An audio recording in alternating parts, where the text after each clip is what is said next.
Hello class 9th, मैं अविनाश कुमार आप सभी बच्चों का श्वेताम्बरा एकेडमी के यूट्यूब चैनल पे स्वागत करता हूं। और आज हम क्लास 9th के मैथमेटिक्स सब्जेक्ट के एक न्यू चैप्टर पे जा रहे हैं जिसका नाम है linear equation in two variable. ठीक है, क्या नाम बताया हमने? लीनियर इक्वेशंस इन टू वेरिएबल्स। कुछ बच्चों को ये जो टॉपिक है समझ में नहीं आता है, उसके पीछे कारण क्या होता है, कुछ बेसिक्स चीजें जो आपको पता होनी चाहिए चैप्टर स्टार्ट करने से पहले। ठीक है, तो लीनियर इक्वेशन का शुरुआत आपके क्लास 7 से ही हो चुका है और 8 में भी पढ़ना है। और क्लास 7 और 8 में जो हम जनरली पढ़ते हैं वो linear equation in one variable पढ़ते हैं। लेकिन क्लास 9 में जब हम आए हैं तो हमने क्या पढ़ना है, linear equation in two variable. और क्लास 10th में भी हमें पढ़ना है linear equation in two variables. तो लीनियर इक्वेशन टू वेरिएबल्स पढ़ने से पहले हमें कुछ बेसिक चीजों का पता होना चाहिए, जिनमें क्या है, कांस्टेंट क्या होते हैं, वेरिएबल्स क्या होते हैं, इक्वेशंस क्या होते हैं, लीनियर इक्वेशन क्या होते हैं, अलजेब्रिक एक्सप्रेशन क्या होते हैं। ये सारी चीजें आपको पता होनी चाहिए। ठीक है, और ये सारी चीजें अगर आपको नहीं पता है तो इस वीडियो के डिस्क्रिप्शन बॉक्स में क्लास 7 और 8 का लीनियर इक्वेशन चैप्टर का एक लिंक डाला हुआ है, जहां आप जाएंगे तो जिन बच्चों का बेसिक्स काफी कमजोर है तो पहले तो उन्हें वो वीडियो देखना चाहिए, फिर आप इस वीडियो पे आइएगा। ज्यादा बड़ा वीडियो नहीं है, एक ही वीडियो है। उस वीडियो से आपको संपूर्ण नॉलेज हो जाएगा, यानी कंप्लीट नॉलेज हो जाएगा लीनियर इक्वेशन होता क्या है। ठीक है, और फिर वहां हम थोड़ा सा वहां भी हल्का सा एक एग्जांपल के रूप में थोड़ा सा देखेंगे कि वहां linear equation in two variable क्या होता है, वन वेरिएबल क्या होता है। तो लेकिन बाद में हम डील करते हैं वहां लीनियर इक्वेशन वन वेरिएबल में। अगर आप में आपकी बेसिक्स कमजोर है तो कोशिश करो कि वहां वो पढ़ने के बाद क्लास 7-8 के कुछ इंपॉर्टेंट क्वेश्चन है वो लगा लोगे तो और भी बेस्ट रहेगा। लेकिन यहाँ जो लीनियर इक्वेशन टू वेरिएबल पढ़ने जा रहे हैं, ये है तो लीनियर इक्वेशन टू वेरिएबल, लेकिन ग्राफिकली हमको यहाँ पे क्या करना है, यहाँ पे वेरिएबल्स की जो वैल्यू है वो हमें फाइंड करनी है। किसके थ्रू? तो ग्राफिकली, यानी हम न्यूमेरिकली जो करते हैं वो नहीं करना है यहाँ पे, यहाँ ग्राफिकली आपको वैल्यू फाइंड करना है। और क्लास 9 के बच्चे इससे पहले पॉलिनोमियल्स पढ़े हुए होंगे। ठीक है, हालांकि मैं पॉलिनोमियल्स पढ़ा चुका हूँ लेकिन वो वीडियो भी इस पर अपलोड नहीं है, तो जल्दी पॉलिनोमियल्स का एक वीडियो डाल दूंगा। लेकिन नहीं भी अगर आप पॉलिनोमियल्स पढ़े हैं तो भी इस वीडियो को देख करके आपको चीजें समझ में आ जाएगी। ठीक है, तो समय नहीं गंवाते हैं और सीधा स्टार्ट करते हैं अपने टॉपिक की ओर। ठीक है, कि लीनियर इक्वेशन टू वेरिएबल होता क्या है। तो हम कह सकते हैं कि an equation of the form ax plus by plus c is equal to 0, ठीक है, where a b and c are real numbers, where a b and c are real numbers, यानी an equation of the form ax plus by plus c is equal to 0 where a b and c are real numbers is called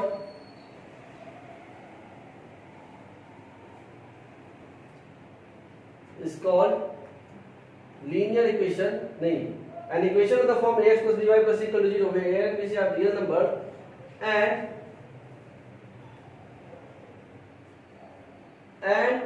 x and y are two, या ऐसे लिख सकते हैं, with x and y as variables, is said to be linear equations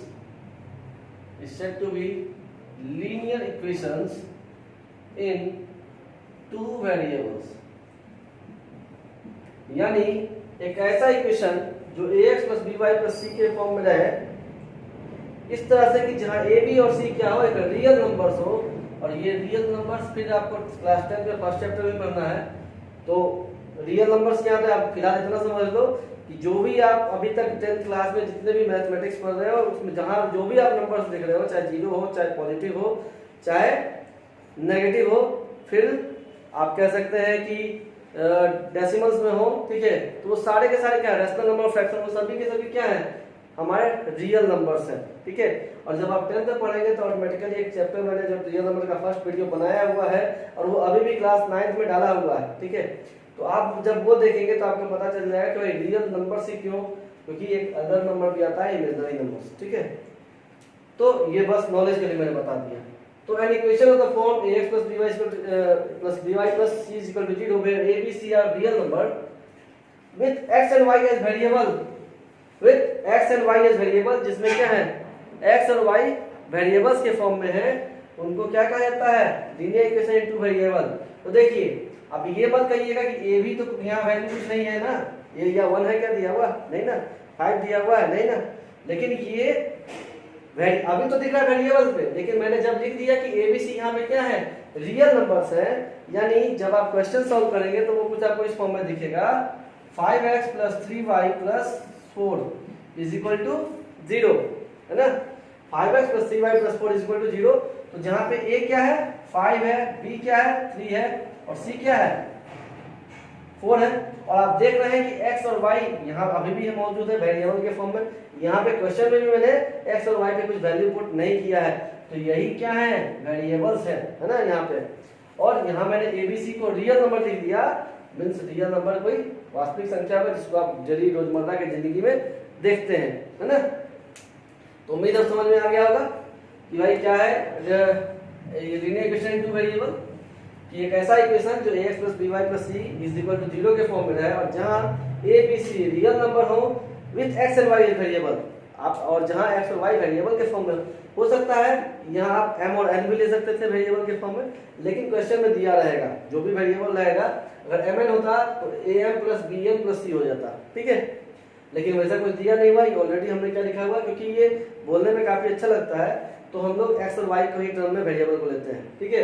तो ax plus by plus c is equal to 0 where a b c are real number with x and y as variable is said to be linear equation into variable, यानी linear equation into variable क्या होता है, तो बस यही होता है, ठीक है। और जो मैंने अभी एग्जांपल दिखाया था कि अगर कोई linear equation into variable, अगर आपसे पूछ दे कि एक इक्वेशन दिखाओ जो linear equation में हो और 2 वेरिएबल में भी हो, ठीक है, तो आप कर दिए 3x plus 5y plus 4 equal to 0, ये क्या है, एक लीनियर इक्वेशन है 2 वेरिएबल में, क्यों, तो क्या अभी जस्ट बताया है ax plus by plus c is equal to 0, उस फॉर्म में दिख रहा है ना, तो ये क्या है, ये लीनियर इक्वेशन इन 2 वेरिएबल है, ओके। अब बात करते हैं, जैसे आपने पॉलिनोमियल में पढ़ा होगा कि जीरोस ऑफ द पॉलिनोमियल हम लोग फाइंड करते हैं, ठीक है, हम लोग क्या करते हैं, zeros of the polynomial find करते हैं। जैसे आपको एक बोला होगा कि px equal to 3x square plus 5x plus 2, इसका जीरो जो था पॉलिनोमियल निकालिए, यानी कहने का मतलब क्या कहता था कि वेरिएबल का वह वैल्यू निकालिए जिसको इसमें पुट करते ही ये सारा का सारा क्या बन जाए, जीरो बन जाए। वेरिएबल का वह वैल्यू बताइए जो इसमें डालते ही कि उसका सारा का सारा क्या हो जाए, ये जीरो कर दे, पूरे टर्म को ये क्या करते हैं, जीरो कर दे, उसी को क्या कहते हैं जीरोस ऑफ द पॉलिनोमियल, यानी जो पॉलिनोमियल को जीरो कर दे, वेरिएबल का वह वैल्यू जो पॉलिनोमियल को जीरो कर दे वही क्या कहलाता है, जीरोस ऑफ द पॉलिनोमियल।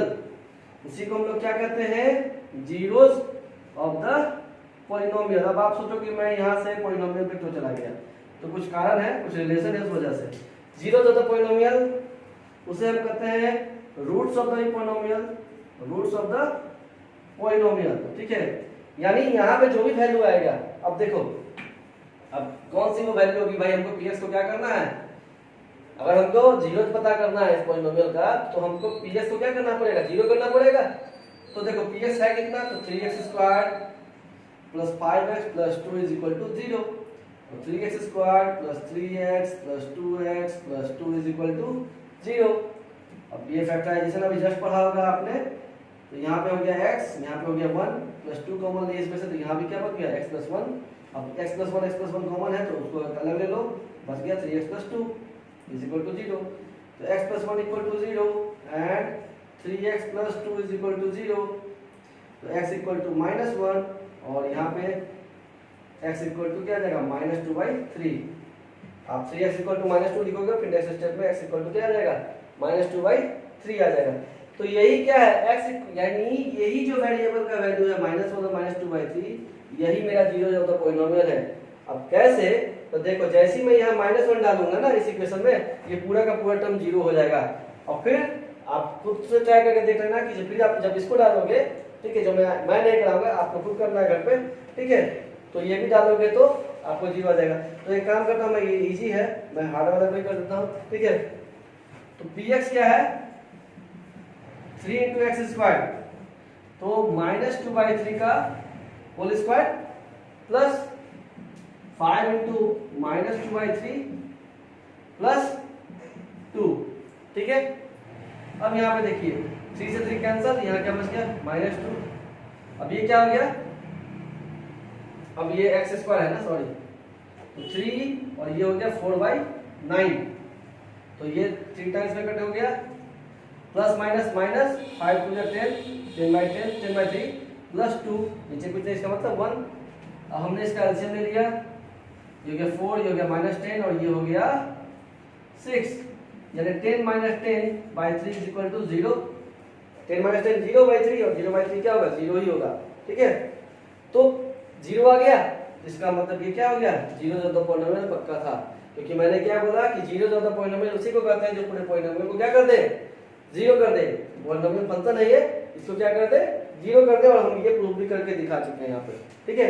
अब बात आता है, वैसे ही आप 1 - 1 पुट करोगे तो ये भी आ जाएगा 0, फिर उसी तरह से, ठीक है। अब इसको हम बोल सकते हैं कि 0 ज़्यादा पॉलिनोमियल, और इसको हम रूट्स ऑफ द पॉलिनोमियल बोल सकते हैं, यानी 0 ज़्यादा पॉलिनोमियल बोलिए चाहे रूट्स ऑफ द पॉलिनोमियल बोलिए, इसमें कोई भी डिफरेंस नहीं है ना। जब आप क्वाड्रेटिक इक्वेशन पढ़ेंगे 10th में, तो वहाँ 0 ऑफ द पॉलिनोमियल जो है वो आपको roots of the quadratic equation के फॉर्म में आएगा, क्योंकि क्वाड्रेटिक इक्वेशन भी एक पॉलिनोमियल है, तो वहाँ पे हम उसे पॉलिनोमियल नहीं बोल के हम उसका एक अलग नाम बना दिए क्वाड्रेटिक इक्वेशन, ठीक है। तो जैसे लीनियर पॉलिनोमियल पढ़ रहे हैं ना, लीनियर इक्वेशन, वहाँ उसे क्या पढ़ेंगे, क्वाड्रेटिक पॉलिनोमियल या क्वाड्रेटिक इक्वेशन भी बोल सकते हैं, ठीक है। तो वहाँ पे हमें क्या करना है, हम रूट्स का चर्चा करते हैं, ना कि जीरोज बोलते हैं। जीरोज 9th में बोलते हैं, लेकिन 10th में जनरली जो हम पढ़ते हैं उसमें हम रूट्स बोलते हैं, लेकिन फर्क कुछ नहीं है, फर्क वही है कि जीरो भी वही चीज होता है और रूट्स भी वही चीज होता है जो भाई पॉलिनोमियल फंक्शन को क्या कर दे, 0 कर दे। यानी वेरिएबल का वह वैल्यू जो पूरे पॉलिनोमियल फंक्शन को 0 कर दे, वो क्या कहलाता है, वो कहलाता है 0 ज़्यादा पॉलिनोमियल या 0 ज़्यादा क्वाड्रेटिक इक्वेशन, या रूट्स ऑफ द पॉलिनोमियल या roots of the quadratic equation. अगर क्वाड्रेटिक इक्वेशन ना होगा तो आप यहाँ पे देख लीजिए, जो क्वेश्चन मैंने लिया है इसमें ये लीनियर पॉलिनोमियल नहीं है, ये कैसा पॉलिनोमियल है, ये क्वाड्रेटिक पॉलिनोमियल है, ठीक है। ये कैसा पॉलिनोमियल है, क्वाड्रेटिक पॉलिनोमियल, क्योंकि इसके ऊपर पावर क्या है, 2 है। लीनियर पॉलिनोमियल किसको कहते हैं, जिसके ऊपर पावर 1 होता है। अगर यहाँ पे कुछ ना होता तो सारे के ऊपर कितने, यहाँ भी x का पावर 1, यहाँ भी 1, तो ये लीनियर पॉलिनोमियल हो जाता है। लेकिन जैसे ही इसके ऊपर पावर 2 चढ़ गया, ये कैसा पॉलिनोमियल बन गया, क्वाड्रेटिक पॉलिनोमियल, ठीक है। तो ये चीज समझ में आ गया। और जब ये वेरिएबल का वैल्यू है ना पूरे पॉलिनोमियल फंक्शन को या जो लीनियर इक्वेशन को कहते हैं कि 0 कर दे, तो हम कहते हैं कि वो इक्वेशन को क्या कर रहा है, सेटिस्फाइज कर रहा है, ठीक है।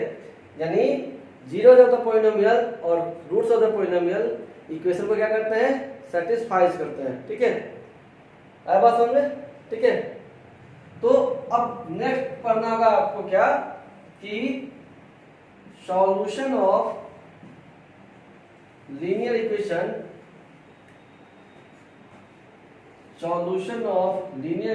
इन 2 वेरिएबल्स। तो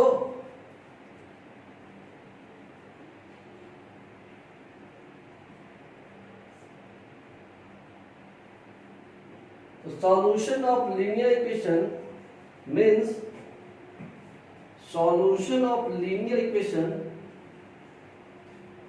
means when x is equal to m मान लेते हैं and y is equal to n, solution of linear equation means when x is equal to m and y equal to n, puted एक 1 minute मैं इसको कुछ best तरीके से define करता हूँ कि solution of linear equation two variable क्या होगा। When the values of the variables like x equal to m, y equal to n, when put in the equations and when put it in the equation and it turns the equation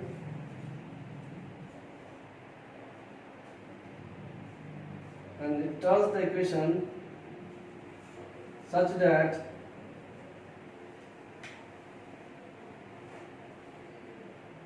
am plus bn plus c is equal to 0, am plus bn plus c is equal to 0, then we say that x is equal to m and y is equal to n satisfies the linear equation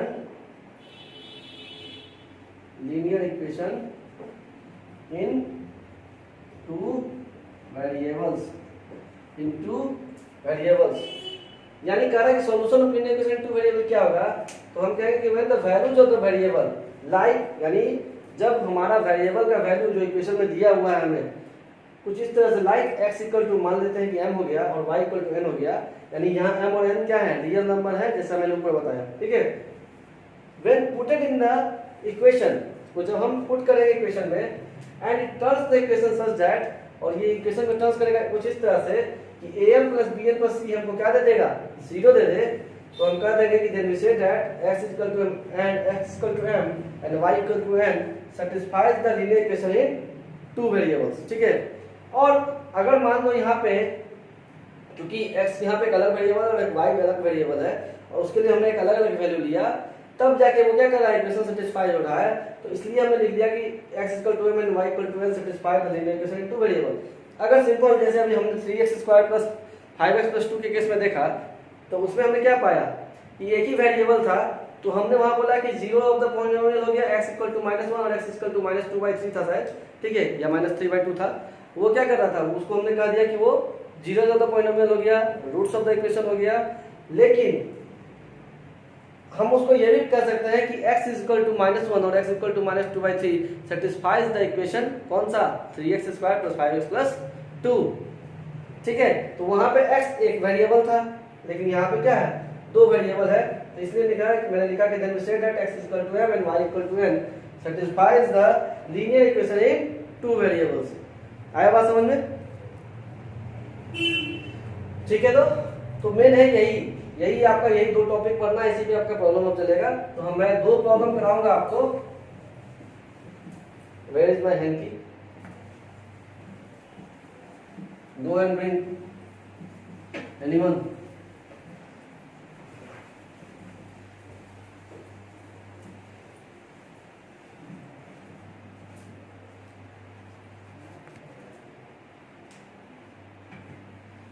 We have a question in your book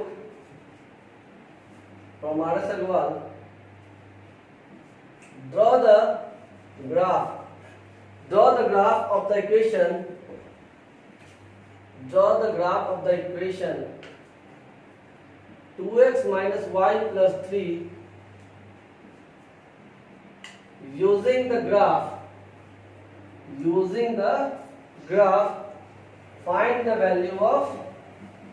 Find the value of y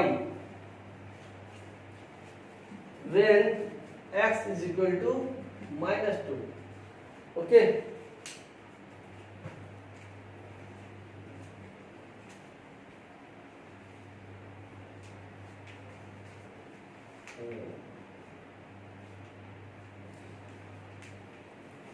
तो हमें पता क्या करना है कि draw the graph of the equation, यानी हमें इस इक्वेशन का ग्राफ ड्रॉ करना है यूजिंग द ग्राफ, ठीक है, सॉरी, हमें तो इस इक्वेशन का ग्राफ ड्रॉ करना है।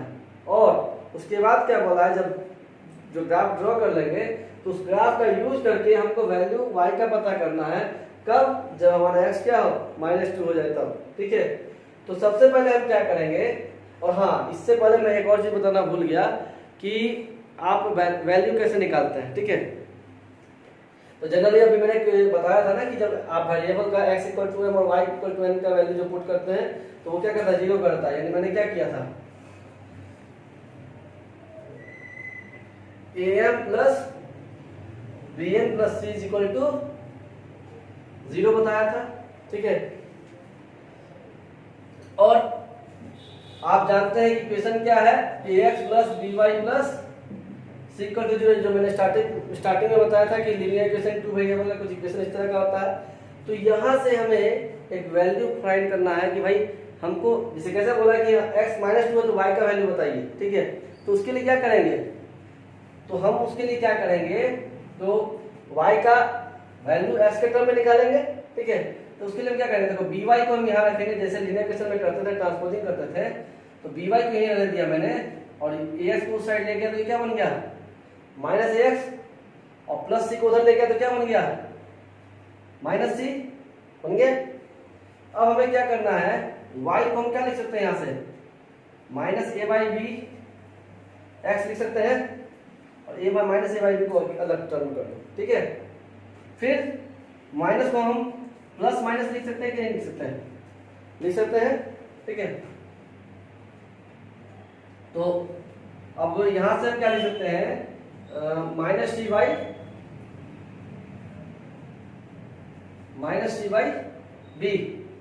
ठीक है, आई बात समझ में, तो ये मान लो स्मॉल c है। ठीक है, अब -a/b को हम यहाँ मान लो कैपिटल यानी स्मॉल m मान लो। ठीक है, हमने क्या किया, -a/b को m मान लिया, तो ये कुछ इस फॉर्म में आ गया, y = mx, और -c/b को हमने कैपिटल C माना, तो ये क्या बन गया, यानी c पर कांस्टेंट होता है, इसीलिए हमने सोचा कि कैपिटल C से लिखा दिया। ठीक है, और हम अगर समझना चाहते हैं और भी अच्छे तरीके से तो यहाँ लिख लो, सिंस -a/b = m और -c/b = C, तो y = क्या हो गया, ये अब इस फॉर्म में बन गया, हमारा इक्वेशन क्या बन गया, y का कुछ mx + c के फॉर्म में बन गया, जहां m is the slope of the equation हो जाएगा। क्या हो जाएगा, अगर पूछेगा आपको इक्वेशन का स्लोप निकालिए तो m क्या करेंगे, जो भी है a और b का वैल्यू पता होगा तो -a/b करेंगे ना, जो वैल्यू आएगा वही क्या हो जाएगा, स्लोप ऑफ द इक्वेशन हो जाएगा। ठीक है,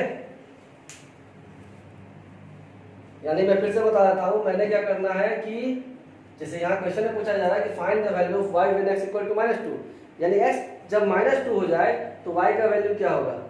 तो हमने क्या किया, पहले जो इक्वेशन था उसको इक्वेशन को वैसा ही रहने दिया। ठीक है, अब y का वैल्यू पता करना है तो y तो अकेला करना पड़ेगा ना y को, तो by को एक तरफ रख दिया और बाकी सारे टर्म को शिफ्ट कर दिया 0 के साइड में, तो सभी का साइन चेंज हो गया, प्लस था तो माइनस हो गया।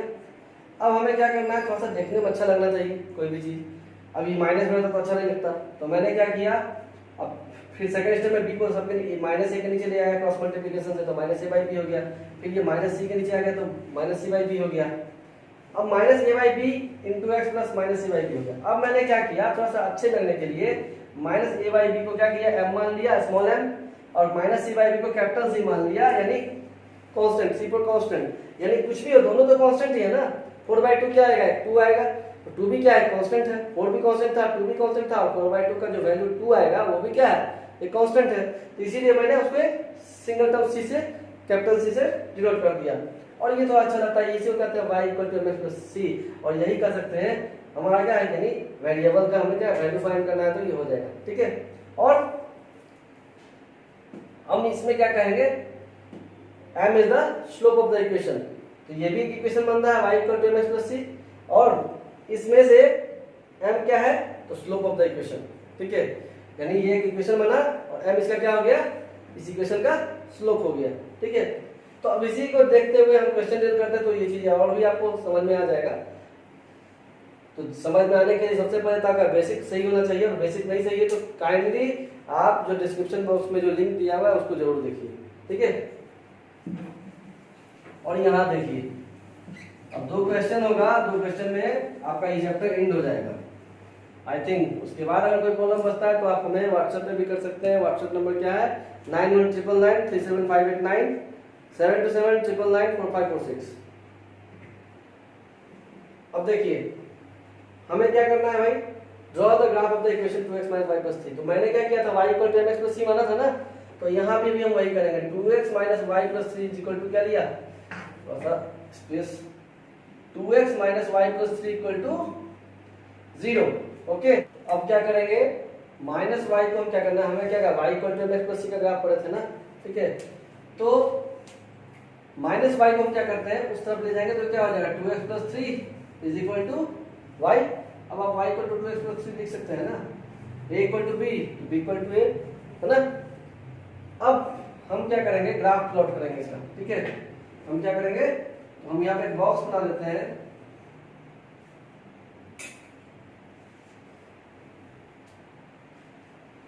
x और y का, ठीक है। तो जब x 0 हो जाएगा तो y मेरा क्या होगा 3, और x जब 1 होगा तो y हमारा क्या हो जाएगा 5। अब हम इसका ग्राफ प्लॉट करेंगे, ठीक है। और क्योंकि आपको इस इक्वेशन का ग्राफ चाहिए, तो दो हमें कोऑर्डिनेट मिल चुका है, तो उस पर हम अपने ग्राफ को डिफाइन कर सकते हैं, यानी ड्रॉ कर सकते हैं। और उसके बाद उस ग्राफ का यूज करके हम x का वैल्यू जो -2 होगा उस पे y का वैल्यू क्या होगा वो भी पता कर लेंगे, ठीक है। तो अब देखिए हम फिर क्या करेंगे, टेक 2 सेंटीमीटर = 1 यूनिट। हमने 2 सेंटीमीटर क्या लिया 1 यूनिट लिया, ठीक है।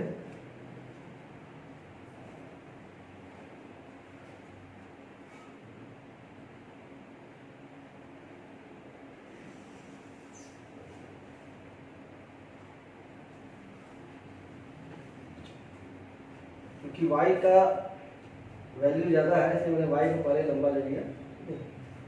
ये भी देखा जाता है कि कैसे क्या करना है कि आपकी कॉपी में फिट आ जाए ग्राफ और सारा कुछ इजीली विजिबल हो, ठीक है। अब मैंने इसको मान लिया 0 यानी O पर ओरिजिन, है ना, जहाँ x और y दोनों ही क्या होते हैं 0 होते हैं। अब ये देखिएगा यार, मैंने यहाँ क्या किया, यहाँ 10 को मिलाया, ओरिजिन को क्या किया 10 से कनेक्ट किया, और हर 2 पॉइंट पे मैं यानी हर 2 सेंटीमीटर पे मैं 1 यूनिट लेते चलूंगा। देखो यानी 10 है यहाँ पे, 9 है यहाँ पे, 8 पे 1 यूनिट, क्योंकि मैंने 2 सेंटीमीटर का 1 यूनिट बनाया, फिर 6 पे तो दूसरा होगा, फिर 4 पे होगा, काफी स्लिपरी है। इस वजह से हो सकता है कि आपका फिगर जो है वो एग्जैक्ट नहीं मैच कर पाए, काफी ज्यादा स्लिपरी है ये बोर्ड, आपकी कॉपी की तरह नहीं है, इसलिए हमने रखा और खींच लिया। तो क्योंकि y में हमें 3 तक, y में नेगेटिव वैल्यू है नहीं, तो नीचे देने का तो कुछ खासा मकसद बनता नहीं है, लेकिन अच्छा लगाना है तो थोड़ा सा खींच देते हैं, क्या जाएगा, अच्छा लगने के लिए है तो। और यहाँ ज़्यादा मैं नहीं लूँगा, तो ग्राफ अच्छा दिखना भी चाहिए, देखिए ग्राफ, ठीक है। ये हो गया -1 -2 और ये हो गया -3, ये हो गया 1, ये हो गया 2, ये हो गया 3, ये हो गया 4, ये हो गया 5। और फिर मुझे x में ज़्यादा है भी नहीं, तो यहाँ पे 3 लेते हैं, 2 यूनिट का 1 सेंटीमीटर, 2 यूनिट के 2 सेंटीमीटर का 1 यूनिट है, यानी आप 1 सेंटीमीटर पे कट नहीं करेंगे, हर 2 सेंटीमीटर पे कट करेंगे, तभी इतना बड़ा गैप आएगा, नहीं तो कभी नहीं आएगा। और जब तक इतना बड़ा गैप नहीं आएगा तो चीज़ें अच्छी दिखेंगी नहीं। आपको कॉपी में तो चल जाएगा 1 सेंटीमीटर से ही, लेकिन जब आप एग्जाम का ग्राफ पेपर में आएगा तो बड़ा ग्राफ पेपर होता है, तो उसमें आपको 2 सेंटीमीटर का यूनिट लेना।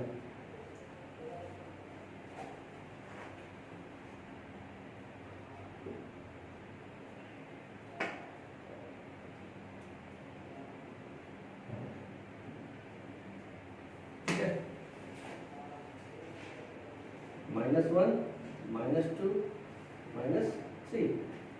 अब हमें पहला ग्राफ किसका, यानी पहला कोऑर्डिनेट कौन सा है 0 और 3, यानी x पे 0 और y पे 3, यानी मैं इसको पॉइंट ले लेता हूँ A03 ये। सेकंड क्या है, y पे है, x पे 1 और y पे क्या है 5 है। तो x पे 1 हो गया और y पे क्या हो गया, देखिए सबसे पहले तो आप कैसे ड्रॉ करेंगे, आप कनेक्ट करना होना चाहिए। आप इसको थोड़ा डॉटेड लाइन पेंसिल से ऐसे ऐसे कर दो, ठीक है।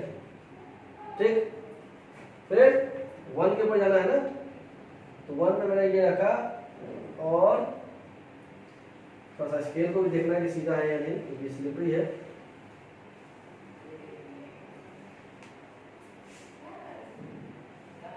Don't shout, don't shout.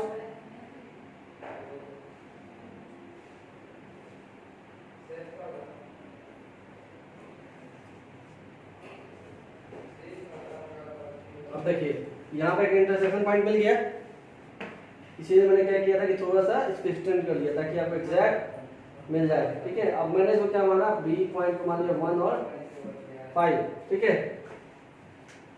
अब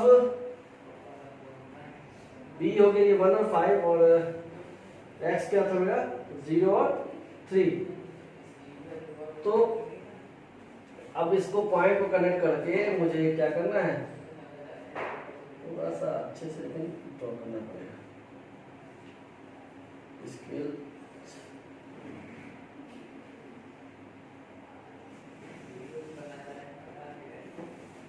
ठीक है, थोड़ा सा ना, यानी थोड़ा सा ऊपर कर लेता है तो अच्छा लगेगा। फिर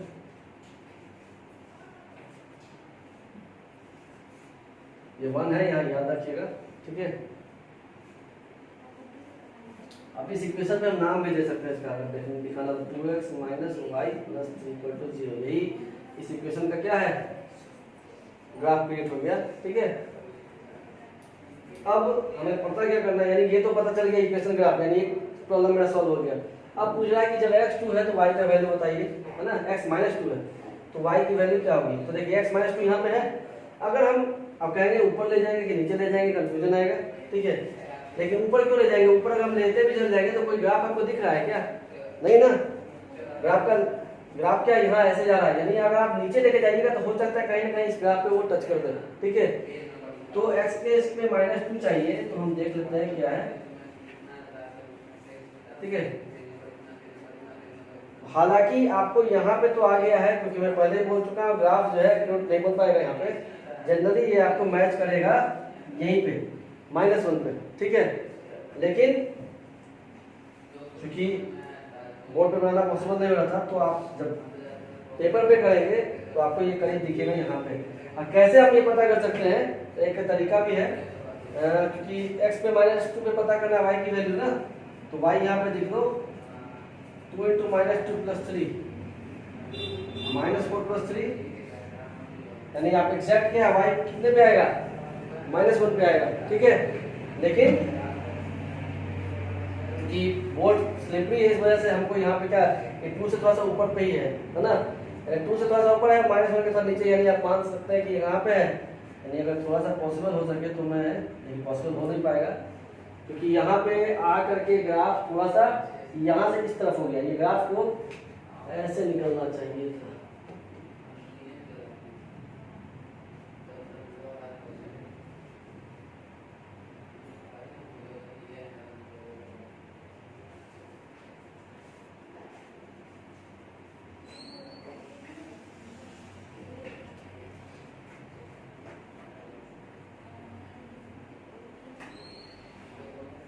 अभी भी लेकिन नहीं उतना हो पाया है, लेकिन उम्मीद है कि अब आप लोग समझ गए होंगे। यानी ग्राफ को हमको कहाँ, यहाँ से यहाँ पे करीब, यानी ये दोनों पॉइंट यहाँ पे अटैच हो जाएगा, ठीक है आके, ठीक है। तो क्योंकि राइटिंग मेरी बचपन से ही खराब है, तो मैं ग्राफ कहाँ से सही बनेगा, ठीक है। तो ये प्रॉब्लम आपका सॉल्व हो जाता है, यानी आपने ग्राफ से, जैसे ही आपने ग्राफ को प्लॉट किया, x - 2 है ना, तो याद रखिए मेरे लास्ट पॉइंट जो देखने वाला वो यही है कि हम ऊपर की ओर ले जाएं या नीचे की ओर ले जाएं। पसीने से मैं बहुत परेशान हो चुका हूँ, ना स्किल साथ दे रहा ना पसीना साथ दे रहा है। देखो तो नीचे इसलिए लाया क्योंकि ग्राफ मेरा इस तरफ गया हुआ है नीचे, अगर ऊपर ले जाएंगे तो कहीं नहीं मिलेगा, ये तो इधर जा रहा है, पॉसिबल ही नहीं है। अगर स्ट्रेट लाइन लेंगे तो ये तो ऊपर चला जाएगा और ये इस तरफ चला जाएगा, कुछ मिलेगा वैल्यू क्या? नहीं मिलेगा। तो हम क्या कहेंगे, अगर बोलेगा कि एक्सिस के ऊपर कहाँ मिलेगा तो इन्फिनिटी में उसका कुछ वैल्यू देगा, ठीक है। अब क्वेश्चन और इन्फिनिटी क्या आएगा, लेकिन ज्यादा अच्छा क्या है, नीचे कनेक्ट करेगा तो कहीं ना कहीं ये वाला जो इक्वेशन बना है, इक्वेशन का जो ग्राफ बना है, उस ग्राफ को कहीं ना कहीं x = -2 पे x = -2 क्या करेगा, टच करेगा। और वो टच कहाँ पे करेगा ये हम न्यूमेरिकली भी पता कर सकते हैं कि वो -1 पे भी टच करेगा। यानी एग्जाम में अगर आप बना रहे हैं तो एग्जाम में पेपर में उतना स्लिपी होता नहीं, आराम से छोटा स्केल होता है, इसलिए आपको हैंडल हो जाता है। ये देख लो इतना बड़ा स्केल है ना। तो आप वहां पे क्या करेंगे, यहाँ से आपको डेफिनेटली पता चल गया कि वो वैल्यू क्या होगा, -1 होगा। तो अगर -2 आ गया तो समझ जाओ कि आपका ग्राफ में क्या है, एरर है, यानी आप दोबारा ग्राफ ड्रॉ करेंगे, ठीक है। हंसना नहीं है किसी को, ठीक है। तो मैं इसे रब करूं, उम्मीद है कि ये प्रॉब्लम समझ में आ गया होगा।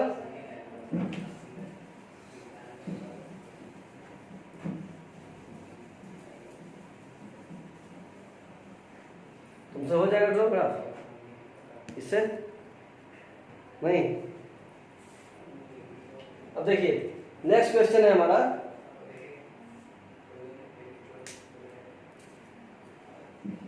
draw the graph of the equation y is equal to, don't shout,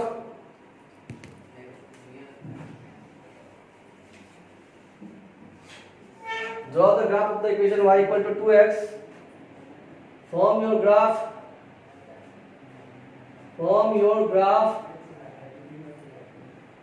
find the value of x, find the value of x when y is equal to -2। यानी फिर वही बात बोला, draw the graph of the equation y equal to 2x plus. अब कहोगे हमने तो graph पढ़ा था y equal to mx plus c, पर यही पढ़ा ना, लेकिन यहाँ ग्राफ क्या है 2x, यानी m का वैल्यू 2 दे दिया, x तो x है ही, c का आ गया, तो c यहाँ पे क्या है 0 है, कांस्टेंट हमारा क्या था 0 है यहाँ पे, ठीक है।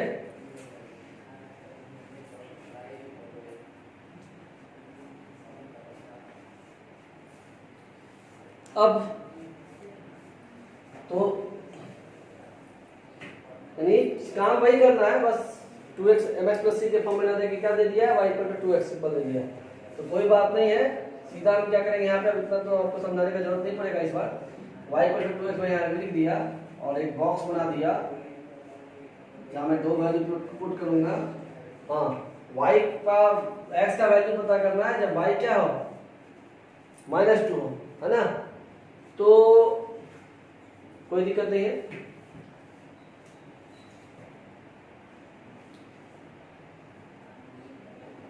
तो एक तो मैं जानकर एक एक्स्ट्रा बना लूंगा ताकि मुझे पता चल जाए कि एक्चुअली वो ग्राफ कहाँ कट होगा, है ना, यानी y इक्वल टू -2 पे भी मैं निकाल दूंगा। अब देखो x, सॉरी, जब मेरा y find the value of x, कोई प्रॉब्लम नहीं है, आप यहाँ ऐसे भी कर सकते हैं। x इक्वल टू y/2 हो सकता है वहां से, y इक्वल टू 2x है, this implies that x equal to y/2। अब y को 0 डालोगे, ठीक है, तो x क्या आ जाएगा 0, ठीक है। लेकिन ये भी थोड़ा सा प्रॉब्लम क्रिएट कर देगा, तो क्यों ना हम अच्छा वैल्यू डालें जो थोड़ा सा प्रॉब्लम कम हो। y मेरा 2 है तो x क्या आएगा 1, y मेरा 4 है तो x क्या आएगा 2, और y मेरा -2 है तो x क्या आ जाएगा -1, यानी कहाँ पे मैच होगा ग्राफ से -1, यानी नेगेटिव ऑफ x एक्सिस। लेकिन हमें तो इसको ड्रॉ करना है ग्राफ से, तो क्योंकि हम पढ़ ही रहे हैं ग्राफ, तो फिर से इस बार मैं ज़्यादा नहीं लूँगा, मैं छोटा ही इसके लेने की कोशिश करूँगा। फिर भी कोई ठीक नहीं, मैं राइटिंग बचपन से कर रहा हूँ।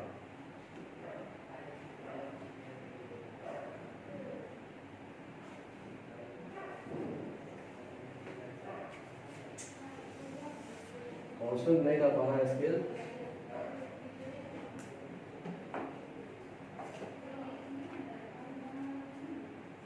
1 2 वाई पे कितना है 4 है ना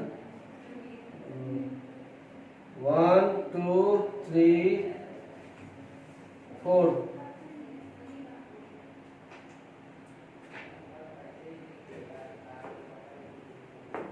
-1 -2 और यहाँ पे क्या आ जाएगा 1 2 3 यहाँ पे क्या आ जाएगा 1 2 3 -1 -2 1 2 3 4 -1 -2 और ये हो गया -3 यहाँ हो गया 1 2 3 तो पहला कोऑर्डिनेट में क्या है 1 और 2 यानी x पे 1 और y पे 2 तो x पे 1 और y पे 2 वहीं करीब यहाँ पे आएगा फिर वही काम करेंगे हम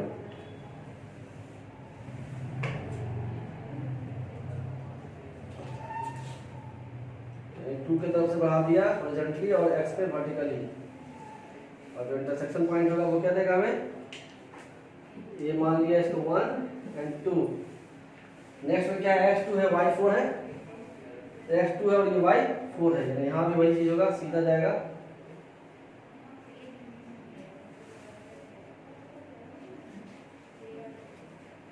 x2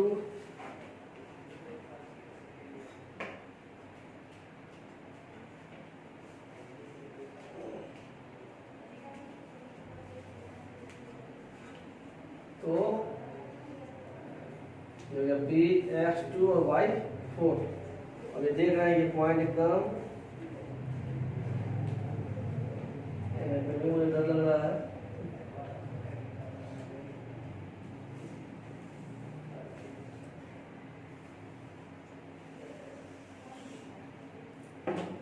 ठीक है तो ये इक्वेशन बन गया किसका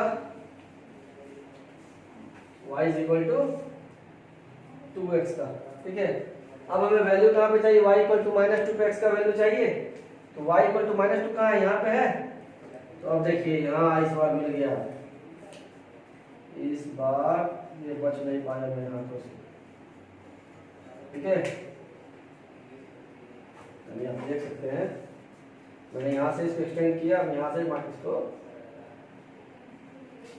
ठीक है यानी y इक्वल टू -2 पे x का वैल्यू क्या आ गया -1 -2 और इसको मैंने c मान लिया c पॉइंट आ गया यानी छोटे ग्राफ बनाने पे क्या हो गया इजीली बन गया बहुत बड़ा था और स्लिपरी था तो पिछले क्वेश्चन में दिक्कत हो रहा था ठीक है तो मैंने क्या किया कुछ नहीं किया वही किया x इक्वल टू y/2 क्योंकि x के लिए x को y के टर्म में एक्सप्रेस करना था ठीक है और इस बार x की वैल्यू हमको y की फॉर्म में y का वैल्यू चेक करके पता करना है तो कुछ नहीं किया x इक्वल टू y/2 यानी y का वैल्यू धरा पिछले बार x की वैल्यू धरते थे y लाते थे इस बार y की वैल्यू धर के यानी y की वैल्यू पुट करके हमने क्या किया x की वैल्यू को ऑब्टेन किया ठीक है तो ये दो क्वेश्चन आपके क्लास के यहीं पे समाप्त होते हैं कुछ नहीं है और ये कह सकते हैं अब आप एक चीज और भी देख लो कि इक्वेशन सेटिस्फाइज कैसे होगा देखो ये भी इक्वेशन सेटिस्फाइज करेगा